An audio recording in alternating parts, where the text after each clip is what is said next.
No. Good afternoon, Africa. Good afternoon, my President Hakainde Hichilema. Good afternoon, President Cyril Ramaphosa. Julius Malema, the EFF President. Also, Mwenda, EFF President in Zambia. I believe that these other presidents that I've mentioned who are not yet in power, I believe that God is preparing them for a revolution. I'm here to introduce the fact that God revealed to me a warning that by the end, if I won't do his work, he may allow me to collapse, as these other presidents were collapsing because of not listening to God's warning. And therefore, I'm simply here to confirm that I'm putting on sackcloth. This sackcloth I've come with, it will be my dress for the next 90 days. Every 17 hours, I invite those people that are there to pray with me, to pray for Africa revolution, so that Africa can own natural resources. These people, they must do what? They must listen to God. And by listening to God, it will help Africa to sustain its natural resources. It will help Africa to worship God freely. It will help African government to run their government without hate speech, without arresting each other, without criminalizing every leader who is supporting development in Africa. And I've gone for fasting and prayer so that God can hear our cries. There are many people who are poor. If we look around this place, there are people who are jobless, who are looking for jobs, because the economy does not allow them to do what? To have the opportunity to be employed.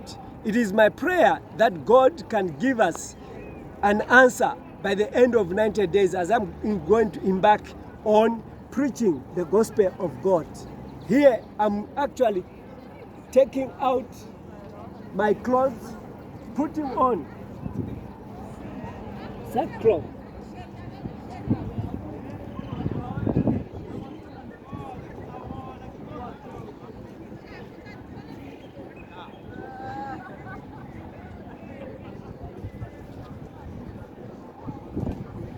Take the whole place out. Quicker.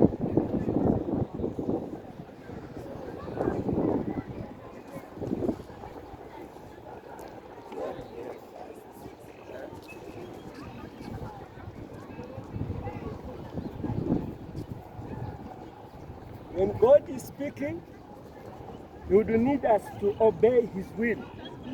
And when we obey His will, then everything shall be well with us.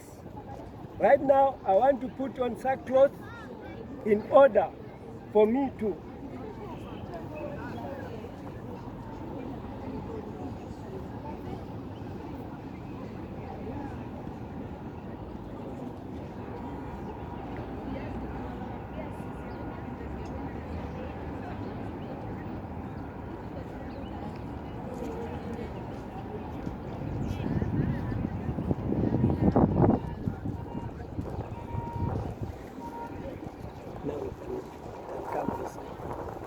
I'm putting on this sackcloth as a sign of protesting, as a sign that God is angry with Africa. God is angry with men of God. And those who need to call upon God, they must realize that God needs to be called. And everything that one must do is to do the will of God, for us to have mercy, for us to come to the realization of the will of God. In my mind, I was thinking to say it was going to be a miserable point where if I could put sackcloth as a sign of mourning and fasting, as a sign of crying for Africa, as a sign of crying for religion in Africa that has been corrupted, that has been turned into business. I'm going to introduce to you to say, in this time which we are living in, we are living in an age where our poverty is man-made, not because we are made to be poor, but because we are made to be fed with donor aid, which is against God's will. I have some letters that I want to share with you, which I believe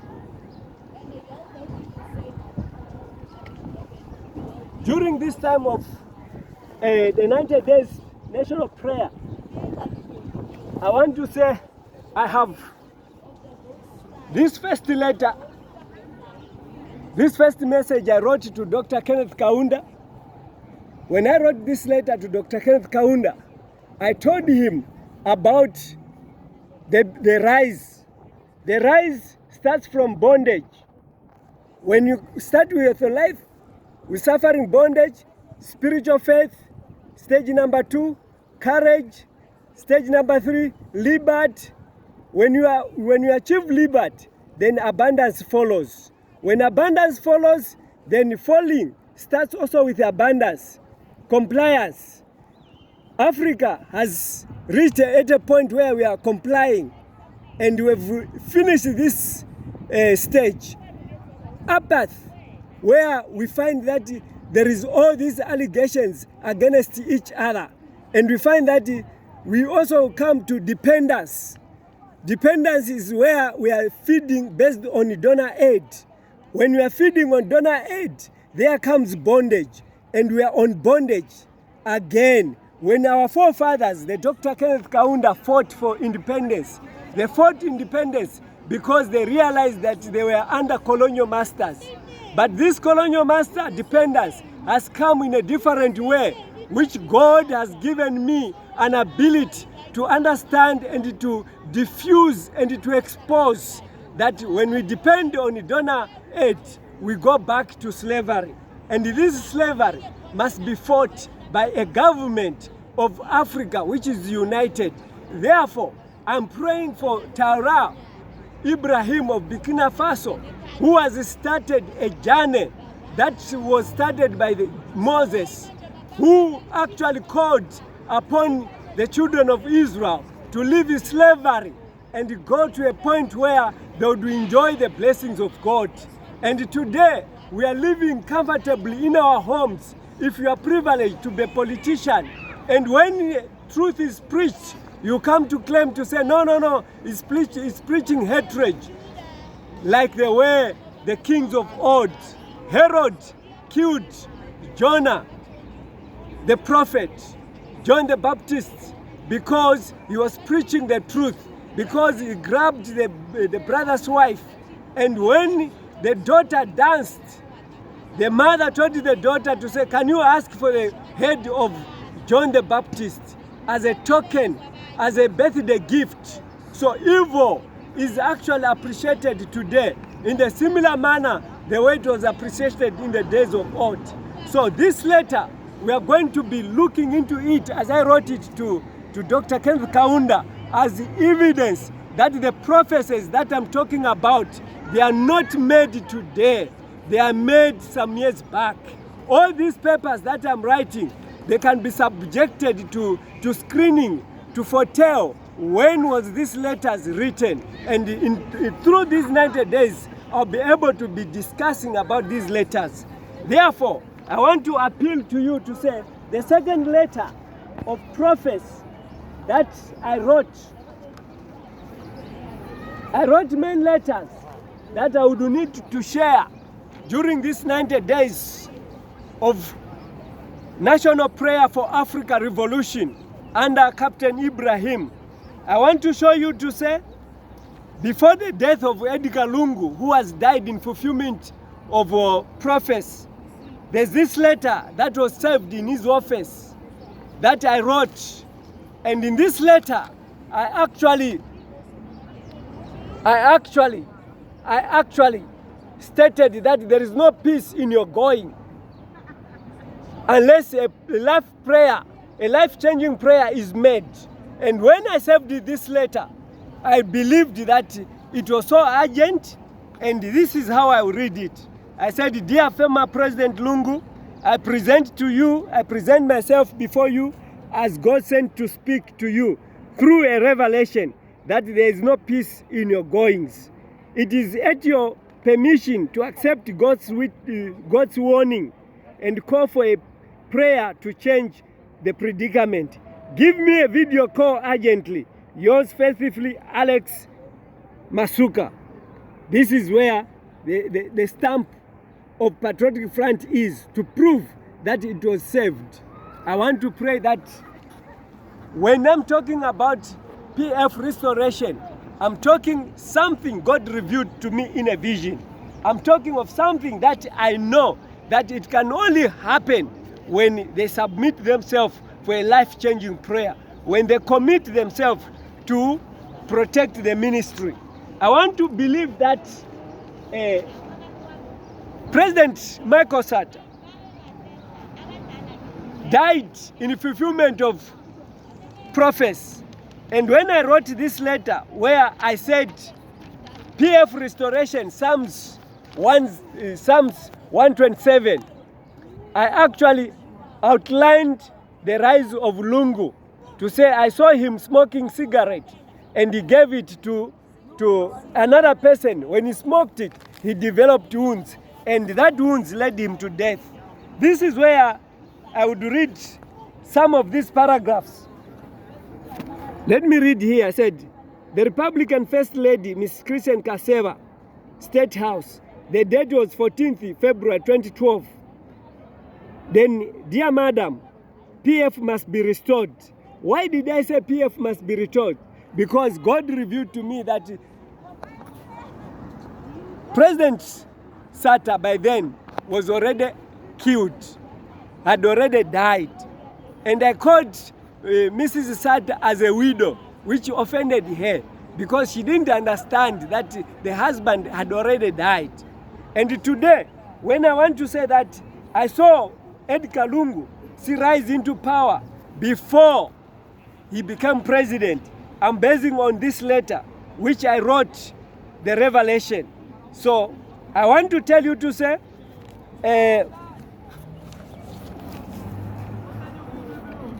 in paragraph 1 of page 2 of the letter, I wrote, in this vision I saw as I went to a house at a countryside. As I entered the yard, I saw a placard written.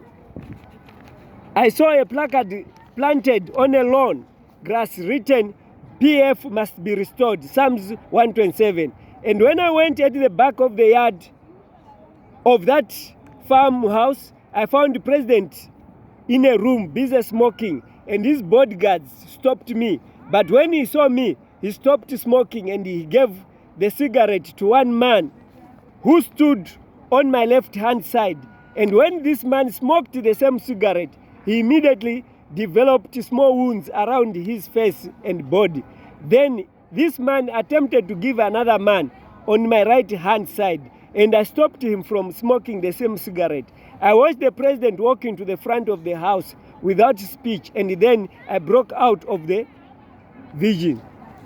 The President Sata, who I saw in that vision, I saw him walking to the front of the house without speech. And when he was walking without speech, that signified that he will no longer speak. And we find that President Sata had a problem of speech. We find also Lungu had also a problem of speech. So this is where the prophecy that I was talking about is being fulfilled. This prophecy, we are going to look into this letter in much details because I warned Michael Sata.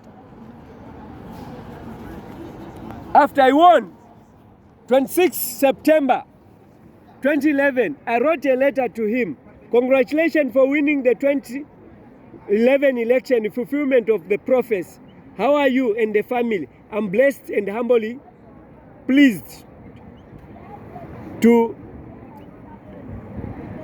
I think here there's to your thunderous welcome in fulfillment of the 27th May 2007 vision. Finally, let me accept that I too get a full understanding of this vision when it comes to pass. This is in reference to the dream where I saw you in a village in Mumba as I slept on a camp bed before a big campfire, and a lot of people gathered. Then I saw Michael Stasta standing, pointing to me and said, hitting his chest. Let me come here. And said, hitting his chest, I'll be president no matter what it takes. I'll go to State House. He was opposing to my statement on the interview. Just after him, I saw UPND President Hichilema standing the other side and said, what I know is, no matter how long it will take, I will be president of Zambia. And if Sata is able to fight the frog that crushed Mwanawasa's term of office, let him prove it, and I wish him good luck. I want to admit that your thunderous victory has challenged my faith, and I want to wish further that I also fully understand the visions as they get fulfilled. That is letter to Mr. Rupia Banda, Vice Republican President of Zambia, 10th July 2008, 2009. And the same is found in Volume 2, Criminal Trespass, open letter to Dr. Manawasa, 2007, page 112 to page 113, 2008 edition. So, what is it that I'm trying to talk about here? I'm simply introducing to you to say the 90 days prayer for Africa Revolution Movement by Traoré Ibrahim of Burkina Faso, which was echoed long before by Julius Malema, by Gaddafi, who was killed because of a strong economy, which today the Libyan people, they are missing. They were told lies that Gaddafi was a dangerous man. Gaddafi was a dictator. Whenever you hear a president is called a dictator, you must know that that president, he has something to offer for his community. Whenever you hear that this president is corrupt, that means he has refused to take offers of donor aid. So we want to pray with those who want to join me in prayer in these 90 days. I would invite you to join me and pray for your country, so that all the leaders in Africa, they can unite.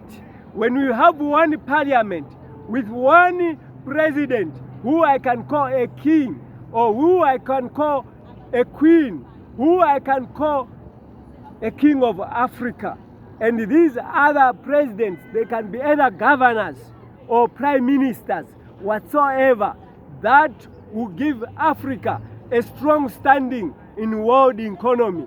That will improve our economies in our countries, because we are going to have ownership of our natural resources. That's a dream that God gave me in the first volume, where I actually foretold to say Zambia, by selling companies, by privatization, it is actually heading to economical slavery. This economical slavery can come to an end if we have one Africa. This economical slavery can come to an end if we have one president. This economical slavery, it can come to an end when Africa, we consider each other as a brother. Love your neighbor as you love yourself. Today in Africa, we can chase our fellow black people to leave either South Africa and go back to their countries, because they are demarcated by these borders. It is time that Africa must be united. United on economical basis, united to bring the economy to a point that we are able to share the blessings of our natural resources. But today we are not able to consider how the economy is being looted by foreign forces, how the trucks, they are getting copper and gold, exporting it to other countries without us benefiting, without us looking for what is necessary. It is my prayer that may we find room in everything that we are doing to consider the fact that God is answering our prayer. God needs us to do His will. God needs us to keep the 10 Commandments. God needs us to love our neighbor. Today we are not even able to share our food because we have no employment. And Africa must not go for employment. Africa must have skills because we have gold underground which we are not even able to mine. If we are found with gold as an African, you are arrested. Why are you arrested? Because they take it as belonging to the white people, as belonging to Europe. Gold, it belongs in Africa. Copper belongs in Africa. It must change our lives. It must change each one's life. We must seek a united Africa under Ibrahim Traoré. This must not change our perception that those are Muslims, us we are Christians. This must give us an understanding that we are not uniting under culture.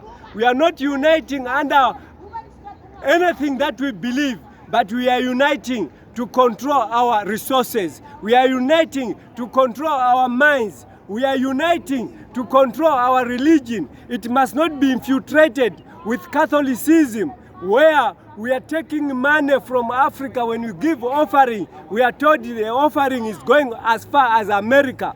America doesn't need our money. We need them to buy our resources. So to you to say, join me in this prayer meeting that I'm conducting every day, every afternoon. If I'm not on video, I'll be posting my post. But you who is joining me, understanding me, we are doing this on a lunar calendar.